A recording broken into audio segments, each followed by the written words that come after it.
Hello and welcome to another Modern Mind Ancient Book where we're going back to move forward with finding a love for the law, the prophets, and the writings. We are going to have a change of scenery here pretty quick. We're going to continue this series, but we will not be doing it in this sanctuary. We're going to change locations and continue the series from there. So stay on the lookout for that. Please feel free to reach out to us at modernmindancientbook.org. That's the website. There's resources and opportunities to check out other things there. We are streaming wherever podcasts are streaming, and there is more content on the YouTube page. So please go there and check us out. We've got shorts, and we have other content besides this on a daily basis. We make this for you. We hope you're enjoying it. We hope and pray that you would reach out to us. Let us know you're there, and just enjoy it. We're doing this for you. We're doing this for Jesus. We pray that He's with you and your family and your life, that He's blessing you, and that He's bringing you closer, that you might know Him more and be changed. My name's Roger. I'll be your host. Today, we've got Chip with us again. Chip, welcome. Howdy. Hey, we got Nick back there looking all handsome. So thanks for being here. It's a good night. We are on to Judges, chapters 3 through 5. A lot of scholars don't pay a whole bunch of attention to the Judges narratives, mostly because it is narrative, right? And a lot of it's really hard to prove, right? So, historiologically or archaeologically, you can prove the time, you can prove the place, you can prove the turmoil, you can prove wars, but a lot of times you can't prove the people. Some of the cities you can't prove when they actually got destroyed or rebuilt. Yeah, that's right, like Meros and stuff like that. And, you get, basically, this is a theologically twisted, I guess, history. So this was written after the fact by several hundred years, right? I mean, yes. They're writing backwards into time. Yeah, so this was written during the during the King's Age, right? Or during the age of the prophets, like Samuel. It's toward the end, right at the beginning of the King's Age. So, you get this writing, you get it in hindsight, right? So it's written theologically. That's how it's written. Yep. Because the worldview itself didn't believe in a system where you had the spiritual and the natural like us today. That's why the program is Modern Mind Ancient Book, because the way that we think is not the way that the ancients thought. Unless, of course, you maybe want to talk about Islam or something today, right? There is a fair amount of overlap in more than just the Middle East, but particularly in the Middle East, where Islam is a thing, because you have a theological framework that's actually running the country. It's a political reality, right?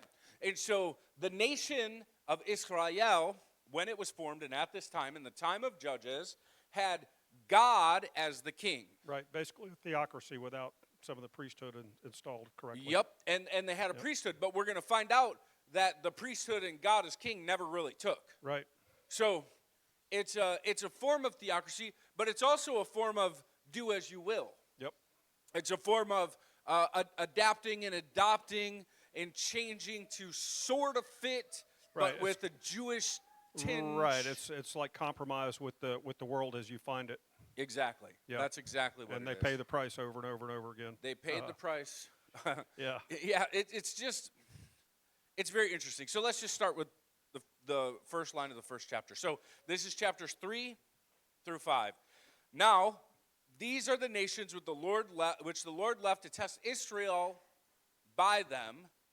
That is, all who had not experienced the wars of Canaan, meaning the next generation, which we just learned in the last couple chapters, were the ones who totally turned away from God. Yep, right away, just about. Only, now listen to this, only in order that the generations of the sons of Israel might be taught war. Right, and in the NIV, that's in parentheses, which makes you really wonder, how does it fit into like the actual Tanakh? So this is that mission creep. Right. This is that theological push, okay? So, us Christians are not immune at all from this. We love to put our own theology in the Scripture. If you read through, so let's take for instance, maybe a book what is it, the NLT for the Jehovah's Witnesses? Yep. Or what is it for the Mormons? What do they have?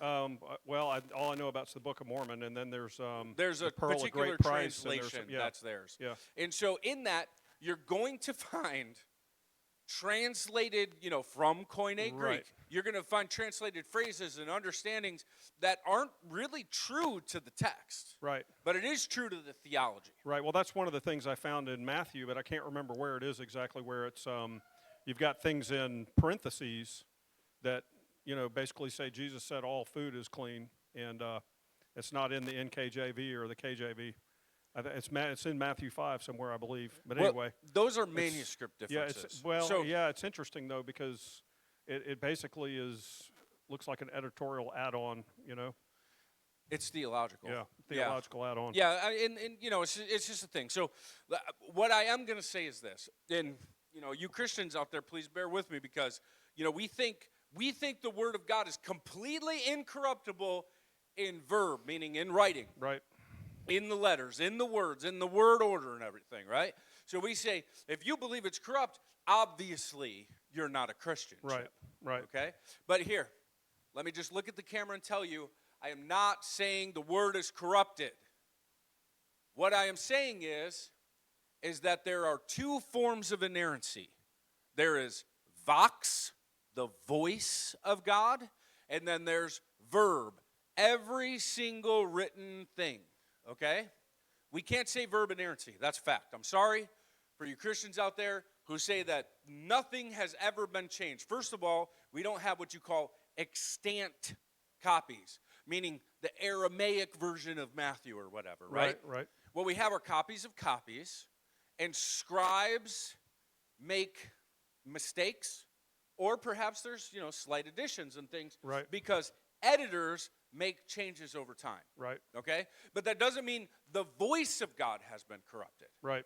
So for me, it's about vox inerrancy. The voice of God is not tainted or broken, because the voice of God is Jesus, and Jesus said things we still don't understand, even if it was perfectly written and copied every single time. Right? Right. So for me, it's really as easy as this. Did God get the point across all through history that he is there and that he's reaching his hand into history and he wants you and you and you and you? Yep. Yes, he did. Yes, he did. And did he show us the Son who died and rose from the dead, overcoming the curse in the garden? That whole legal thing is now done. Does that mean that sacrifices are done forever? Not really. There's a whole thing here that all has to be explored. But what is true is that God's hand is mighty and powerful. And when he speaks truth, it's more true than letters could ever be. Right. So, yes, there are editorial things that have happened in the Bible, okay? And I'm going to prove it in this because it's just inherent in the documents themselves. That being said, it is written from a theological framework to teach us something about a worldview that most of us just flat out don't understand. Right. Some of us don't even explore it. Probably most Or of us. don't even look at it. Yep. Okay, so the fact of the matter is this. Israel was told, go forth, conquer the land, leave no one alive. Fact. Yep. Right? Then Moses said, but you're not going to do it and you're going to be cursed. And that's how Deuteronomy goes, right? Right. Then Joshua said, you are going to keep all the word. And they said, yes, we will, 3 times. Mm-hmm. Then he said, no, you're not, and you're going to be taken out of the land. Now, does that mean Israel is horrible, evil, and just destined for destruction and should never have a place in the kingdom? No, it just means they're human. What it means is God is doing something among a people because he loves a people to bring us Jesus, who not only opens the door to a Fergus, but also to any Israeli who wants to come today and in the past and in the future. And when they call out Baruch haba Hashem Adonai, when they say blessed is he who comes in the name of the Lord, when Jesus comes back to save Israel from utter destruction, that's when all Israel is saved. Because this is a covenant of grace as well. Right. Yep. The I see people that. did not keep the covenant. Right. And this has told us numerous times that that's a fact. That being said, God already knew that. Right. Just like he knew Cain was going to murder Abel, and then he didn't kill Cain. All you hard people out there that say Israel murdered Jesus. Well, Cain murdered Abel. And then God said, go out here among these people, not I will crucify you. Right. He gave crucifixion to us to shed the blood by giving the curse to the Holy One so that he could take it from us. And it is present here. Yep. Well, I mean, it's interesting that the first judge that we talk about here is a Kenizzite. Yeah. You know, Okay, talk well, about grace. Let's get Yeah. started. Yeah. So the nations are the Philistines, the Sidonians, the Hivites, and they're like Mount Baal Hermon. At some point we're going to explore this. Hermon is where the curse is. So if you read, say, the book of Enoch, right? On Mount Hermon, that's where the wicked ones, the fallen ones came down to. Right. It's a very significant spiritual place. Now, I am not saying that the Nephilim are fallen angels. I mean, if you say a man is a messenger of God, then yes. I am saying the Nephilim are the kings of old, the men of old, who called themselves God and had legends created about them, and they were worshipped as gods, but now they're just spirits trapped in Sheol, waiting for the day when Jesus returns, then he judges all of the earth. Because the dirt place has the dirt people, except for the ones that Jesus pulled out when he took the keys of heaven, or the keys of death. So they're there, they're waiting. Now, these were for testing Israel. No, they weren't. The what I test was is saying, yeah. already done, right? There is a motif in the Bible where we make God high and we make men low, because the Bible is written from people who give great majesty to the Creator, right? So he's always active and pushing and moving in society, moving in the world. And it's right, but it's wrong. Because the fact is, if you take the land, you will have peace. If you don't do what I said, you will not have peace. That's it. That's God's hand in the matter. He spoke it, and it is so. He doesn't have to deal with every little single thing that comes up. But this is a very good glimpse of Jewish theology, okay? And even today, this stands, right? So let's take, for instance, the prophet Jonah. Jonah did not want to go to Nineveh because God might change his mind. Right. This is the very image of the beginning of that theology. So this is a very theological document. You have to see it, and you have to note that in the book of Job, all the way up until chapter 40, everybody spoke wrongly of God. Right. It's only at the very end of Job, when God goes through, questions him, Job tries talking twice, and the third time he says, you know what? I got nothing to say. And God says, now you've spoken rightly, Job. I will leave you here as a mediator. Go tell your friends to offer the sacrifices of kings. And then he gets restored. When everybody shuts up and sits down and goes, I'm sorry, you are God. Then he goes, now you got it, Padawan. Yeah. You're almost a Jedi. You know what I mean? Yep. Like, we're getting there. So that's, we're seeing a progression of the failure, but what we're also seeing is, well, God said we couldn't touch it, right? There's always an addition of more when it comes to the wrong tree. The wrong tree has rules associated with it. The wrong tree has the way of men, the way we feel, the things we want, the way we interpret it, and the things that seem reasonable to us. That's the wrong tree. So they're going to the tree. This is the tree of the knowledge of good and evil. I said all that to say this. The people were not obedient, and then they said, well, how can we make this work for us? Well, I think he said, didn't you hear him say that he left it so that we could Our children could learn war. Yeah, that's what it was. Yeah, that's what it I'm pretty was. sure that's Yeah. what it was. Yeah. Our children can learn war. Yep. God is with us. Yep. So, Oh, and by the way, please send a judge to help us because we're oppressed. oh, that's coming. Yeah. So, the sons of Israel lived among the Canaanites, Hittites, Amorites, and Perizzites, Hivites, and Jebusites. And they took their daughters for themselves as wife and gave their own daughters to their sons, and, well, they served their gods. Yeah. Well, Whoops. that sounds like God is with us. You know? Okay. So the sons of Israel did what was evil in the sight of the Lord and forgot their Lord their God and served the Baals and Asherot. So what they did is they worshiped creation, right? What are the Baals and Asherot? It means the Lord and his mistress, well, Right. his wife, right? And a whole pantheon underneath And a them. whole pantheon associated with it. Yep. So, did you have the Most High God in the Ugaritic pantheon? Yes, you did.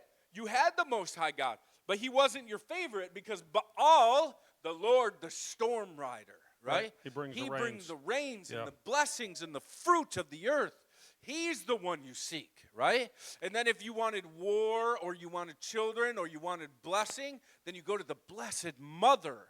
I hear that in some Yep. religions today, right? This mother that's really important, you know? The Queen of Heaven. Huh. Yep. So odd. It's almost like the wicked one, the adversary, uses the same things, and you see the same symptom in those who go to the wrong tree. That's why Modern Mind Ancient Book is about Jesus and Jesus alone.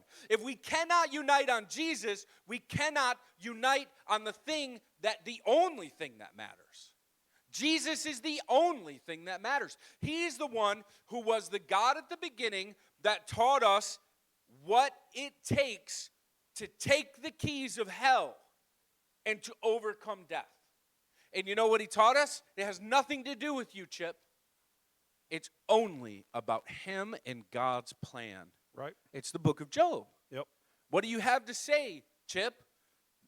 Nothing. It's nothing. about you. Now you've spoken rightly, Padawan. I wasn't We're there getting when you laid the foundations. Yep. So that's our foundation. When the sons of Israel cried out to the Lord raised up a deliverer. Okay. So, wow, that sounds like grace. They did everything wrong, but God raises up a deliverer. Othniel, the son of Kenaz, Caleb's younger brother, Yep. the very first one to come, a leader in Judah, but a Kenizzite, Yep. not even the flesh of Jacob. Othniel, he comes, the Spirit of the Lord came on him. Wow. The Spirit of, we've heard that before too. Sure. Yep. Sure have. Right? So how odd or weird is it for the Spirit of the Lord to come on? I don't know. I mean, it's only all through the Bible. But we make these theological designations and changes, you know, like in this time, it wasn't like this time. But the Spirit of the Lord has never changed. He does the same thing. He supernaturally empowers you to be a good leader and to walk in God's ways. That's what the Spirit does. And he judged Israel. When he went out to war, the Lord gave Cushan Rishathaim. What is Cushan Rishathaim? Well, he's double wicked, right? Yeah, it's a name that we don't really know what it means, right? And Rishathaim, the double wicked. Now get this, king, my Bible says king of Mesopotamia. Right. Why Mesopotamia? Well, that's where the mystery religions are coming from, for one thing. Yeah, from Shem, right? Yeah. That's where Abraham originated from. Now, the thing is this actually says Aram between the two rivers. Right. Means it's the north of Mesopotamia, which is Syria and Damascus. Okay? Same places that Israel's fighting today. Same places. So Syria and Damascus, all right, that's where they go to war with this guy, the double wicked. Why the double wicked? Well, I just guess he's twice as bad. He is twice as bad. So, okay, so why did Abraham leave Ur, do you know? Why did he leave Ur? Yes. Because he wanted to move to Haran because his father was making idols, right? Well, that's... Didn't he kind of get to Haran without a direction, and then God told him to leave Haran and go? Well, they went to Haran after Haran was killed. It's a double play. It's like Okay. the sadness of Terah, right? But did he make idols? We don't really know that for sure. We only know that in the last section of Judges, it told us that they did worship other gods. Right? So that we know. There's other extra biblical books that say such things, and the and the Mishnahs in the Jewish world, these like commentaries kind of like from their sages, they also say that. But there's actually I'm trying to think of the book. It might be the book of Yasher that says that, Sefer something. Mm-hmm. So, yes, that's there, but that's not why I think that this is. So, okay, Ur had a temple in the middle of it to the god Sin, right? It's the crescent moon. Right, yeah, the god of the moon. Right? Yeah. The moon god, Yeah. right? And the land Who's still itself. there. What's that? Who's still there, I might add. Yeah. And the land itself had begun to not produce fruit anymore because the water was bringing down minerals and salt and all this kind of thing. And it was literally becoming a desert. What was once like the Garden of Eden between, the two rivers, not Gishon, Pishon, but Tigris and Euphrates, which would make good sense that Adam may settle there as the first king, right? Right. I think it's like Il-An or An-Lil or something like that. So they're down there, they're living their lives, but they're getting progressively more violent, progressively more polytheistic, progressively like human sacrifices. Right? So eventually Ur can no longer stay. It's not working anymore. And Aram, Amartus, and the Elamites, like the Persians, they go down, they're like starting to crush it. There was a war in that region. So probably they left after their brother serving in the military died in a military endeavor trying to save the city from invading forces. They were taking their animals. They were killing. It was really bad. Ur was later crushed not long after, just like Israel was crushed not long after Jesus was gone, kind of thing, right? Gotcha, yep. So these people were judged. The Mesopotamians were judged. And they had to move north, and they had to integrate to the west, which is seen as a place where God is not. Right. So that's the one wicked, right? They brung their false religion up here. Took all their idols with Yep. them. Yeah. And then the second thing is now they're attacking Israel. Double wickedness. Gotcha. That's what I believe it means. Okay. So the Spirit of the Lord came on him, and he prevailed over this double wicked man. And the land had rest for 40 years. Yep. Every time a Kenizzite gets involved, there's great blessing. Yep. Every time a Gentile who's engrafted, I'm just saying, it's there's grace. great blessing. There's some it's grace there, yep. Now the sons of Israel did evil in the sight of the Lord. So the Lord strengthened Eglon, the king of Moab, against Israel, because they had done evil in his sight. And he gathered to himself the sons of Ammon and Amalek, Edom. Were they ever to be destroyed? Or Moab, I'm sorry. Was Moab ever to be destroyed? No, wasn't that from Esau? No, that Lot. Lot, okay, so that was a promise to Lot. Yeah. When Israel was passing through, they were told, you cannot attack Moab. Right. These are the sons of Lot. It was given to them. So what changed? Well, it looks to me like Moab's attacking Israel. Moab is attacking Israel today. Yeah, so that's a little different. It's a little different. Now it's about self-defense, but look who they united with. The Ammonites and the Amalekites. Yeah, those are the big guys. Amalek is a very bad guy. Right. He's a mortal enemy of Israel. Same people they're fighting today. Yep. And they defeated Israel, and they possessed the city of the palm trees. What's the city of the palm trees? So that's Jericho. It's Jericho. It's the ruins, still the ruins when they do this. Because Israel would never call it Jericho again. Right. It was never to be a city again. Right. They weren't supposed to, the Israelites weren't supposed to rebuild it. It was supposed to be wild and uninhabited, totally destroyed, a place of watering for the animals. But what do the Amalekites care about God? Yeah. But now they're there, and they're reestablishing a city that God said, you shall not ever reestablish. Right. Because Israel did not do what was right in God's eyes. They couldn't even protect what they had. And then they were ruled for 18 years.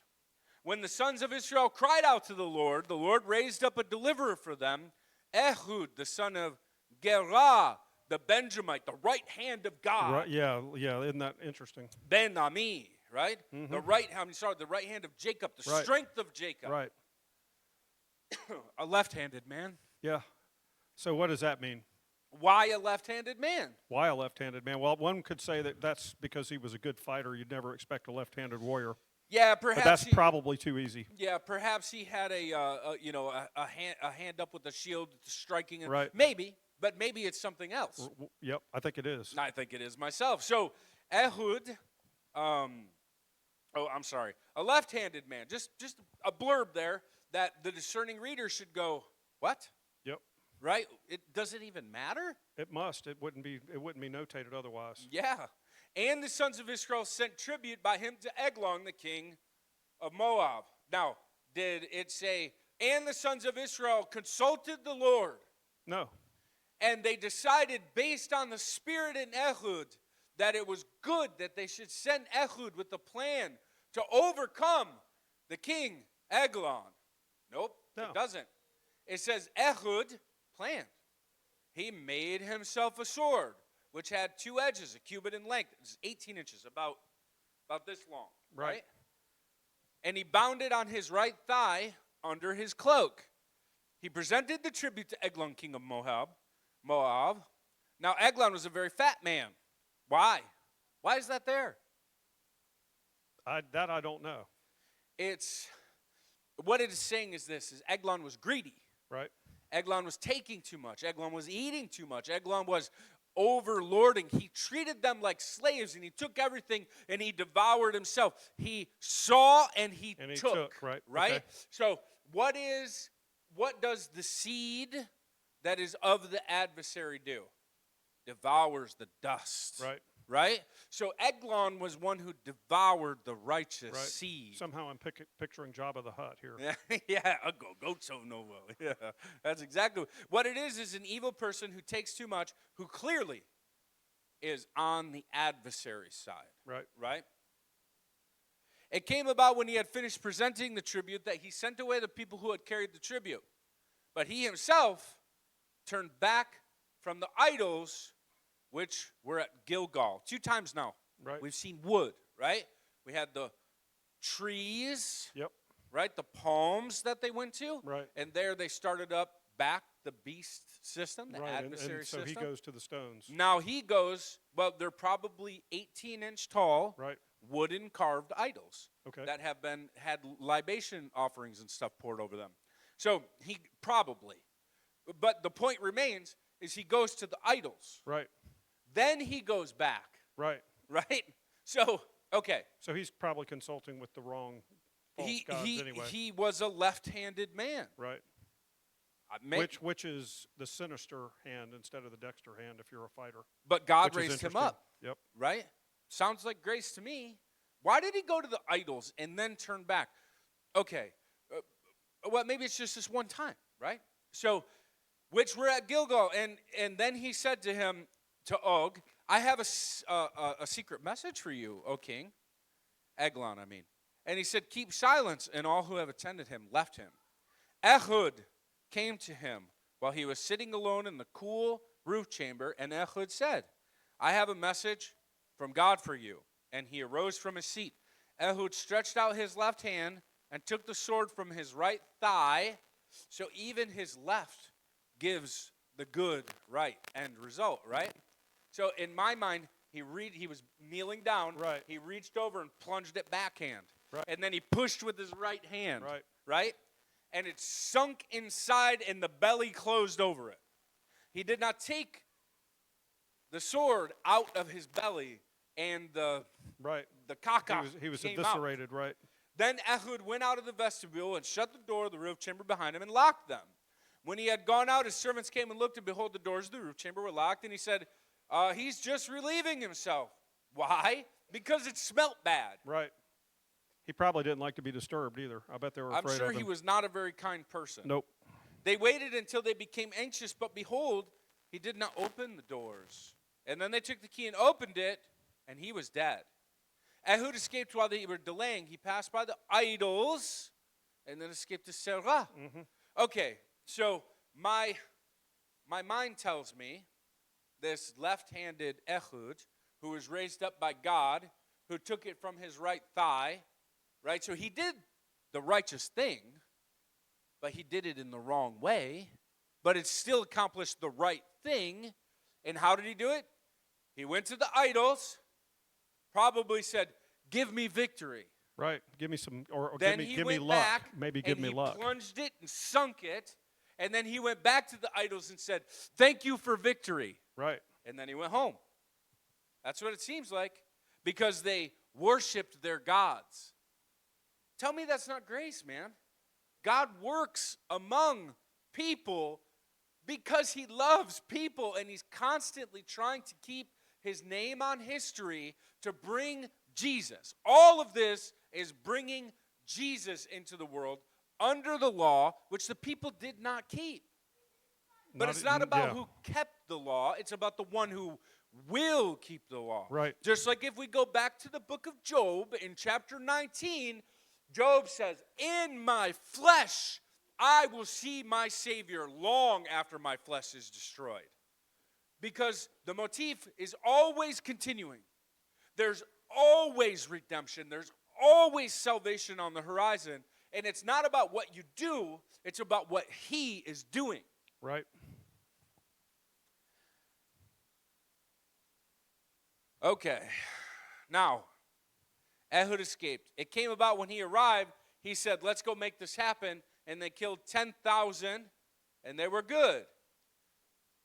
Moab was subdued from Israel, and they were undisturbed for 80 years. Why 80 years? No, that's a good question. I don't know why. So the last righteous man, right, Caleb and then Othniel, right, they accomplished 40 years. right, But in this case, Moab, the sons of Lot, betrayed God. okay, so they got a double punishment. They got a double blessing out of it.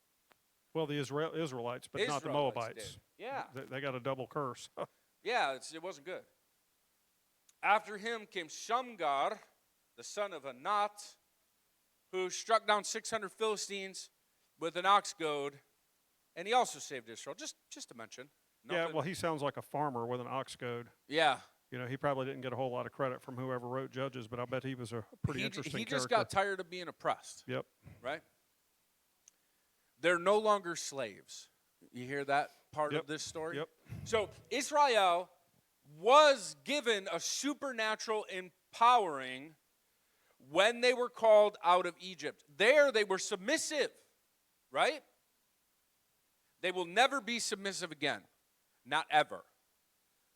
Because Israel has to be hard-headed.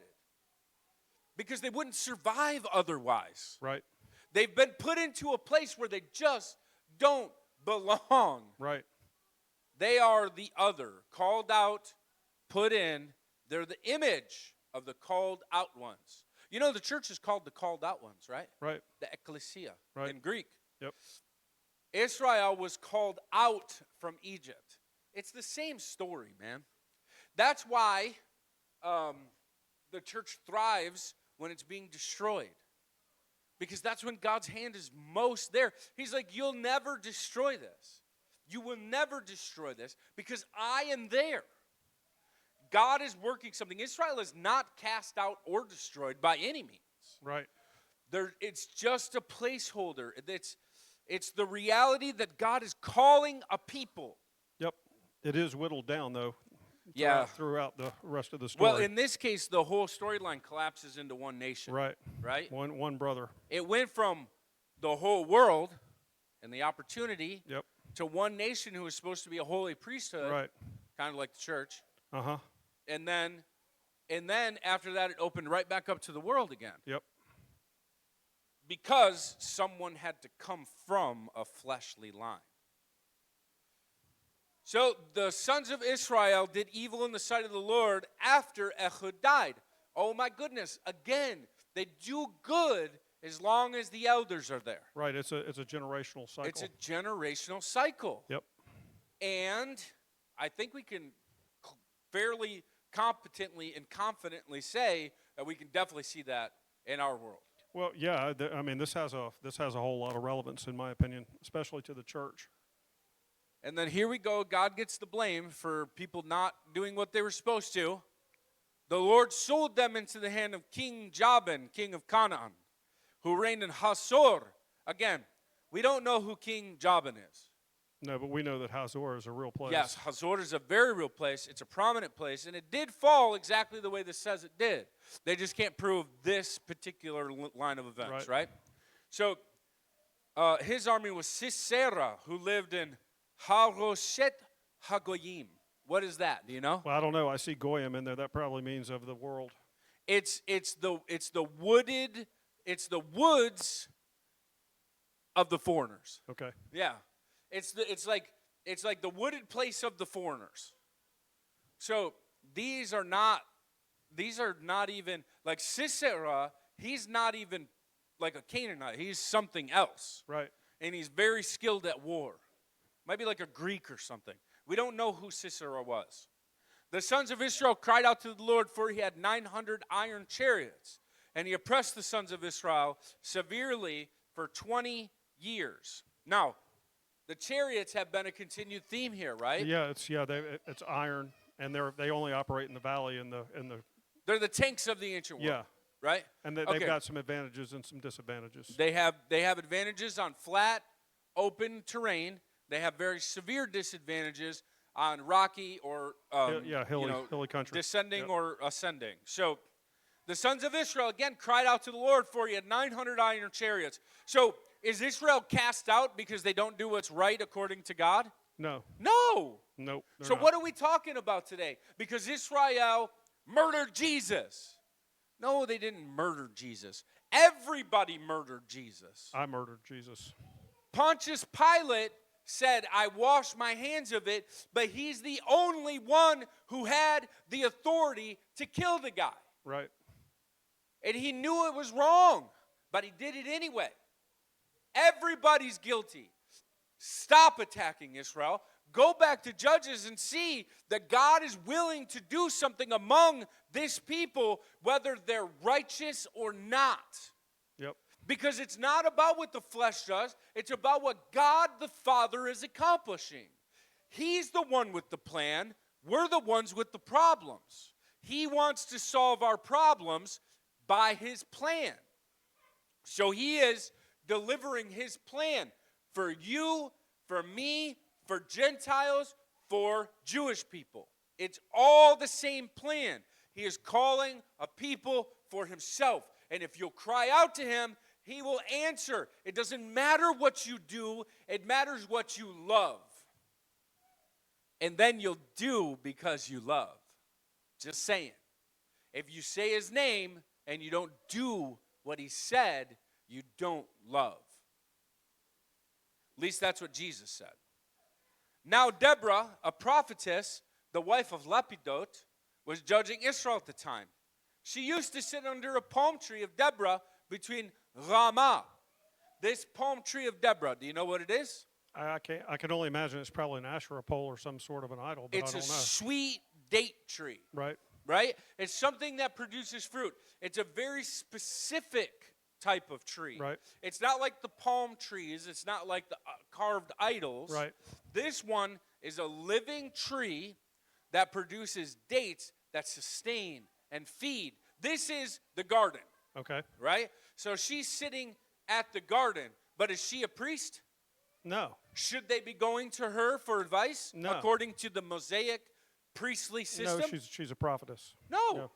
They should be going to the city of refuge and consulting the priest and offering sacrifices. Right, if they could do that in the hill country of Ephraim, which they might not have been able to. But the people are not keeping that system. Right. Instead, they have a system that's kind of similar to the nations around them, where a woman sits by the tree. Right. Right? It's kind of Asherah. It's kind of, but it's a Jewish twist. Right? But God was willing to work with it. Why? Because they were always going to fail the covenant anyways. And he knew it. So now he's got people that are acting like the nations around him, but she does love him. She is a fruitful tree. Right. The palm tree of Deborah between Ramah and Bethel, the house of God, right? She's kind of in the north. In the hill country of Ephraim and the sons of Israel came up to her for judgment, not to the priest. They didn't offer sacrifices at the proper places. Now she sent and summoned Barak, the son of Abinoam from Kadesh Naphtali, and said to him, Behold, the Lord, the God of Israel, has commanded, Go and march to Mount Tabor, and take with you 10,000 men from the sons of Naphtali and Zebulun. Okay, you hear the difference? She is a fruitful tree. Right. She is hearing from God. Yeah. God is now speaking. And she's a woman. And she's a woman, which that's a thing all in its own. Yep. Yeah. Who were the first people to find Jesus' empty tomb? Women. Women. Yep. But don't worry, I've been assured they can't preach. From the weakest among us, God will do something. Because it's not them, it's God. There is no woman warrior who's as strong as a man. It's not possible. But God made her the one who orchestrated this whole thing. And they obviously need her because they refuse to go without her. Well, there we go. Now Barak said to her, If you will go with me, then I will go. But if you will not go with me, I will not go. Why? I guess he was worried about failure. False prophets, man. Yeah. How many people around the region are like, God said you're going to be, well, we have it today. Yeah. Right? Send me the green prayer handkerchief and I'll bless you with $10,000. Seed into my ministry, $1,000. And God will return it 10,000-fold. Right? Yep. False prophets. If you give me $1,000, you're probably not getting back 10 grand, but I promise you I'll use it for good things. Just saying.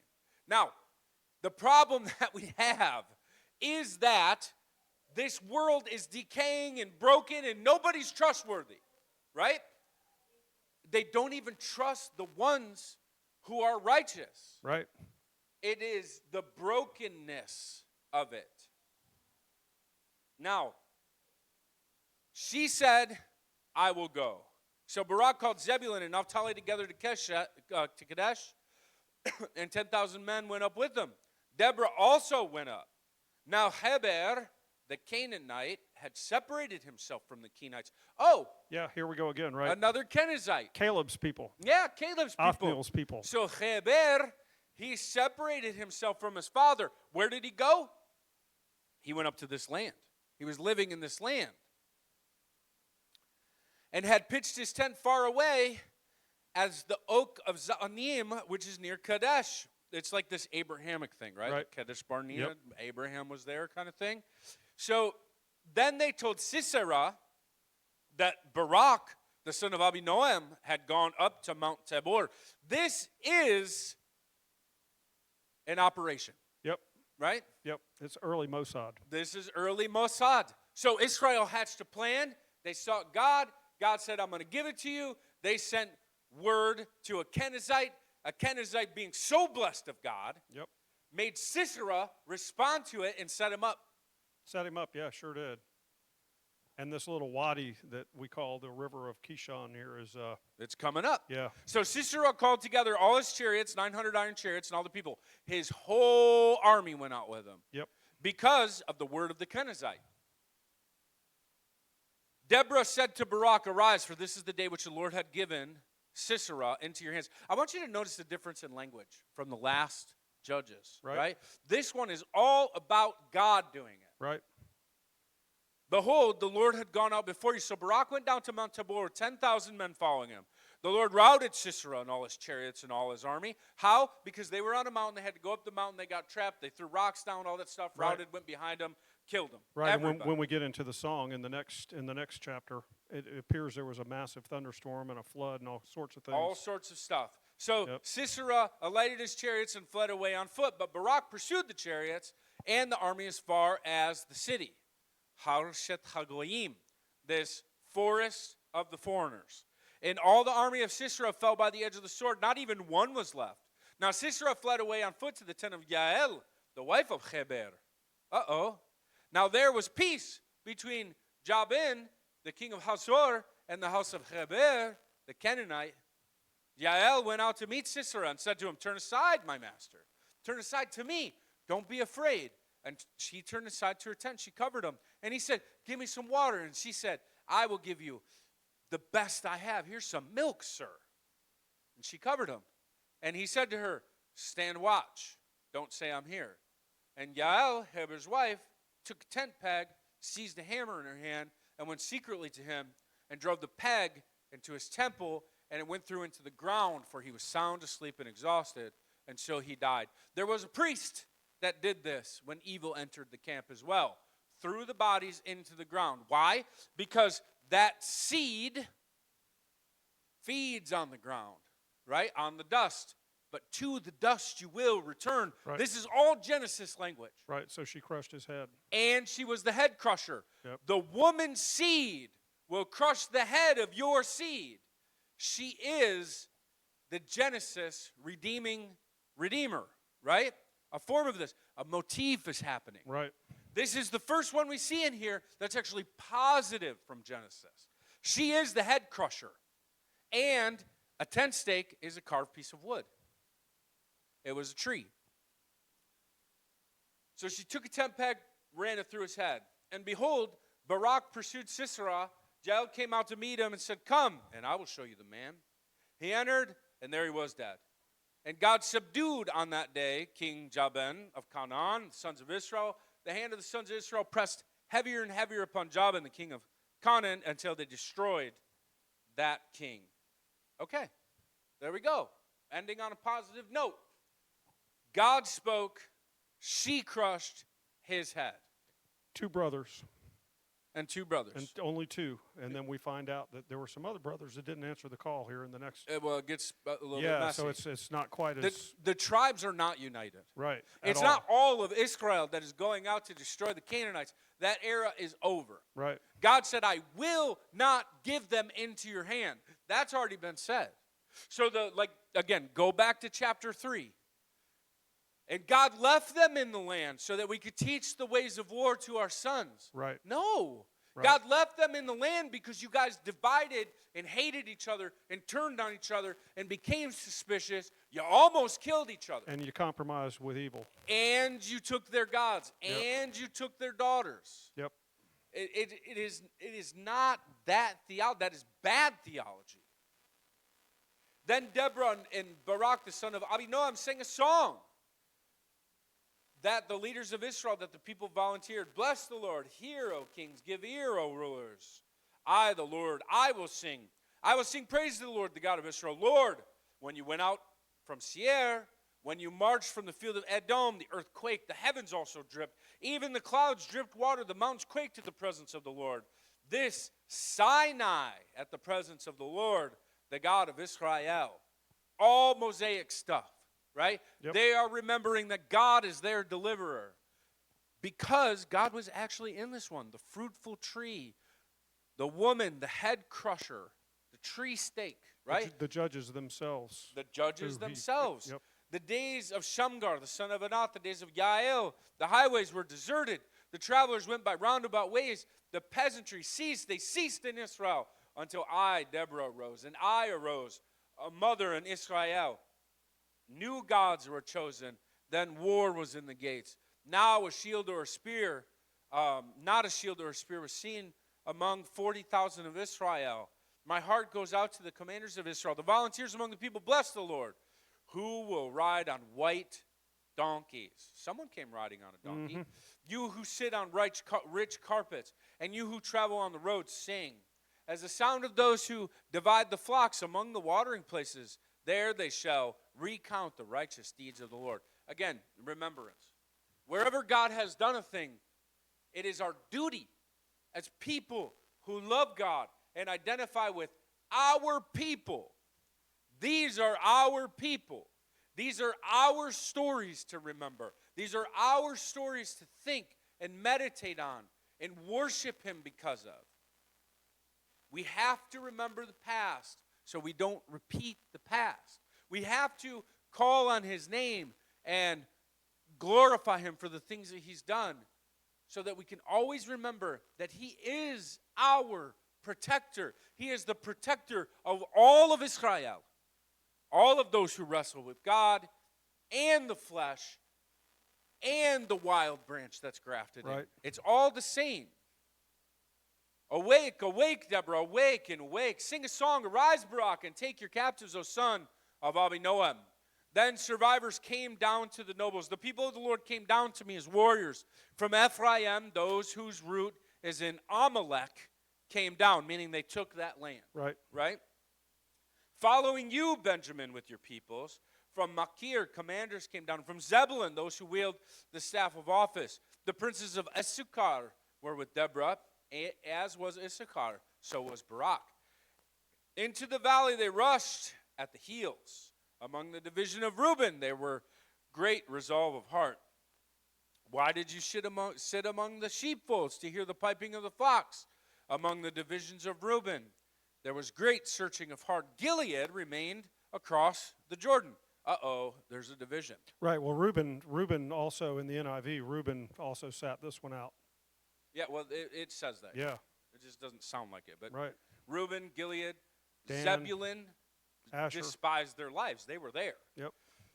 The kings came forth. They fought against the kings of Canaan at Tanakh near the waters of Megiddo. They took no plunder in silver. The stars fought from heaven. The heavens fought. God was in this one. From their courses they fought against Sisera. The torrent of Kishon swept them away. The ancient torrent, the torrent of Kishon. Now, I don't know if this means there was a thunderstorm or whatever, right? There might have been, maybe. But what this does do is it calls back to Eden. Right. Remember, he says, the stars fought from heaven. God came down, and the mighty river came with him. Right, and the interesting thing about here historically is this river still exists. It's a dry riverbed 6 months out of the year, and this was probably fought in the fighting time, wouldn't have been winter. So, Yeah, there was water. yeah, there's a good chance that Like this a turned wadi. into- There might have been a great storm and Yeah, it like flooded. this was a flash flood that wiped out some of the army. That's the way I read this, based Maybe. on where this river actually is. Or it's a heavenly thing. Yeah, well, it would have been, I'm saying God brought the rain. Well, what Yeah. I'm saying is maybe it's just a great plan that went well. Right. So the stars fought from heaven. From their courses they fought against. Meaning God's righteous army Right. was with the hand of Israel. In the swords, in the plan, right? And the torrent of Kishon. This calls back to, what is Pishon? Do you know what Pishon means? Pishon with a P, like P. Papa. The garden, That was one of the rivers that the would river flow in through, right. Eden. Yeah. It's the mighty river. Right. It's the torrent. It's the gushing river, Right. right? So they're saying Eden was with us. Okay. That's the way I read it. The ancient torrent, you see? Yep. The torrent of Kishon. Oh, my soul, march on with strength. Then the horse's hoofs beat from the dashing of his valiant steeds. Curse Meroz.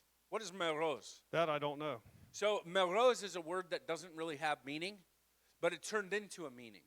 And what it means is one who watches the battle being fought, but only is waiting for the booty. Okay, Not willing that to sounds fight. like Reuben, Gad, Asher. I think that the division, look, we know what happened. The northern 10 tribes followed in like the ways of Jacob. Right. They never adopted the Mosaic ways. Right. The southern 2 tribes did. They followed the Mosaic ways, and it's already started here. Cursed are you who sit out from the fight. Said the angel of the Lord. So Said that the wasn't angel just of the Deborah Lord. and Barak saying that. That was coming from heaven. Not utterly curse its inhabitants, because they did not come to the help of the Lord, against the warriors. Now, scholars say that this is some unknown city in some unknown place that was somewhere close. I don't know about that. I think this much. If you do everything, you'll be blessed. If you don't, you'll be cursed. So I'm not offended that Israel's cursed, because they're already Right. cursed for not doing what they should have done, right? But how do you get the northern tribes to come to the Mosaic covenant and do the things that are necessary? Well, you go fight the battles with them. Right. And they didn't do it. And now they're totally separating. Yep. Brothers against brother. That sounds like a garden thing too. Most blessed of women is Jael, who is also the most blessed woman? Mary. Yep. This is similar language, right? The wife of Heber, the Kenizzite. Like these Kenizzites, man, they're just like a big part Yeah. of Israel at this And they're time. they're part of Judah, which is the lead. the sword. Yep. Most blessed is she of women in the tent. He asked for water, and she gave him milk. She was generous. In a magnificent bowl, she brought him curds. She reached out her hand to the tent peg and her right hand to the workman's hammer. Then she struck Sisera, and she crushed his head. And he shattered and pierced his temple. Somebody was shattered and pierced. Mm-hmm. I'm pretty sure this is messianic. This is prophecy. Between her feet, he bowed. He fell, he lay. Between her feet, he bowed, he fell. Where he bowed, where he fell, he died. Out of the window she looked and lamented, the mother of Sisera, through the lattice. Why does this chariot delay in coming? Why do the hoof beats of the chariots are slow? Why aren't they here? Her wise princesses would answer her. Indeed, she repeats her words to herself. Are they not finding? Are they not dividing the spoil? A maiden, 2 maidens for the warriors. What's the curse in the garden for the woman? Which one are you talking about, where she's going to have difficulty in childbirth? No, what where are you talking she about? would seek to overcome her husband, but she would be ruled by him. She's going to be used. Right. And this seed, this man, this Sisera, it's exactly what he's doing, and his mother is rejoicing over it. Are you talking about seizing the maidens? Yes. Okay, I was, okay. I see So what you're saying. Sisera is one who abuses and uses women. Right. And they rejoice over these things. To Sisera, a spoil of dyed work embroidered, dyed work of double embroidery of the neck of the spoiler. Sisera is the one who devours the dust Right. of men. He devours men, and he abuses women. And his mother here is also saying later on in the next few lines in the NIV, all of this plunder is for her. Oh, I'm sure. I mean, that's what it basically says, highly embroidered. She's asking, all of this plunder is for me, is essentially what she's saying, all this language about garments. Because they see and they take. Yep. It's the garden motif. It's the adversary's seed. Right. So she's in on it, in other words. They're all in on it. It's the brokenness of a people that have went headlong into a way that's not God's way. It's not the way. Right. Now, the scene changes. Thus let all your enemies perish, O Lord. Deceived and not believing that it could happen. But let those who live or love him be like the rising of the sun and its might. True people who understand. Right. People who rise in power, not people who self-deceive. It's a very interesting thing. It is, and it all comes back to the 2 trees, dude. It literally does. The tree of life or the tree of the knowledge of good The seed and evil. war is it's everything in this thing. And then the land was undisturbed for 40 years. Here we go again with 40 years. Yeah, because God was in this one. Right. So Edom, because they turned on their brothers. That's why that was 80 years. Right. It's just an interesting thing. So all through this, you have trees, right? You have the seed war. You've got the stones at Gilgal. Yeah, you got grace. Yep. Right? You've got the Amalekites. They're still around. Yeah, Amalek is still around. Never ends, actually. Today, that's still happening. Yep. And that's it. That's the end of chapter 5. After this, we're on to next week is the 3rd week.